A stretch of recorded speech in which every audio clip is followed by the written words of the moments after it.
Hello बच्चों, let's read the question. Question says let the circle C1 x square plus y square minus 2 times of x plus y plus 1 is equal to 0 and C2 be a circle having center at -1, 0 and radius 2. If the line of the common chord of C1 and C2 intersect the y-axis at a point P, then the square of distance of P from the center of C1 is. Option A is 2, option B is 1, option C is 6, option D is 4. First we see the key concept. दो circles अगर आपको given है, उन मान लीजिए एक circle है S is equal to 0 और दूसरा सर्कल है S dash is equal to 0. तो यहाँ कॉमन कोड आप कैसे फाइंड आउट करेंगे? S minus S dash is equal to 0. ये हमारी कॉमन कोड होगी. अब हमें दो सर्कल दिए गए हैं. पहला सर्कल C1 है. C1 सर्कल दिया गया है X square plus Y square minus 2x minus 2y plus 1 is equal to 0. इस सर्कल का सेंटर क्या होगा? सेंटर हम फाइंड आउट करेंगे.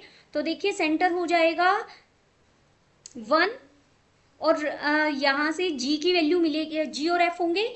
g की वैल्यू मिली है मुझे -1, तो 1 सेंटर हो जाएगा, 1 सेंटर हो जाएगा और रेडियस हो जाएगी यहाँ पर square root of g square plus f square minus c. तो रेडियस भी मुझे 1 मिल गई. अगर C2 सर्कल हम देखें, C2 सर्कल यहाँ सेंटर और रेडियस दिए गए तो हम फॉर्म कर सकते हैं x प्लस 1 का स्क्वेयर प्लस y माइनस 0 का स्क्वेयर इज इक्वल टू 2 का स्क्वेयर. यहाँ क्या आ जाएगा? 4. इसे हम सोल्व करेंगे, हो जाएगा X square plus Y square plus 2x minus 3 is equal to 0. आप इसे बहुत इजीली कैलकुलेट सोल्व कर सकते हैं. अब मुझे C1 और C2 सर्कल दोनों की इक्वेशन पता है इक्वल टू 0 की फॉर्म में. तो यहाँ मैं कॉमन कोड की बात कर सकती हूँ. कॉमन कोड क्या होगी? कॉमन कोड के लिए C1 minus C2 is equal to 0 कर देंगे. अब C1 माइनस C2 करेंगे तो जनरली देखिए एक्स स्क्वेयर से एक्स स्क्वेयर कट जाएगा, वाई स्क्वेयर से वाई स्क्वेयर कट जाएगा और ये हो जाएगा -4x. C1 माइनस C2 करेंगे और -2y और ये हो जाएगा +4 इज इक्वल टू 0. इसको अगेन लिखते हैं, ये हो जाएगा 2x plus Y minus 2 is equal to 0.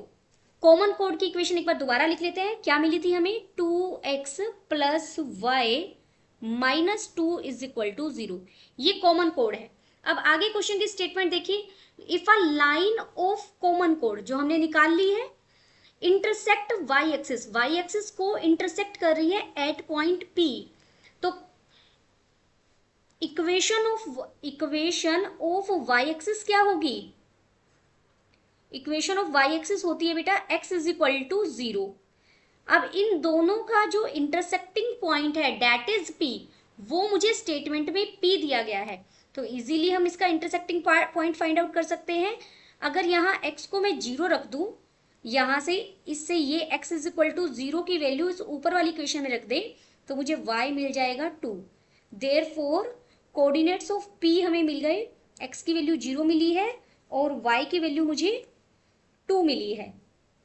x को 0 रखने पर y 2 मिला है. y एक्सिस को ही कट कर रहा है ना, y एक्सिस को इंटरसेक्ट द y एक्सिस को टच कट कर रहा है तो y एक्सिस पर x ऑलवेज 0 रहता है हमारा.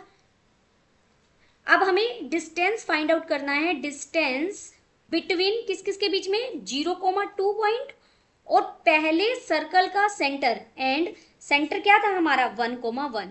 डिस्टेंस का स्क्वायर फाइंड आउट करना है तो डिस्टेंस स्क्वायर इक्वल हो जाएगा 0 माइनस 1 का स्क्वायर प्लस 2 माइनस 1 का स्क्वायर.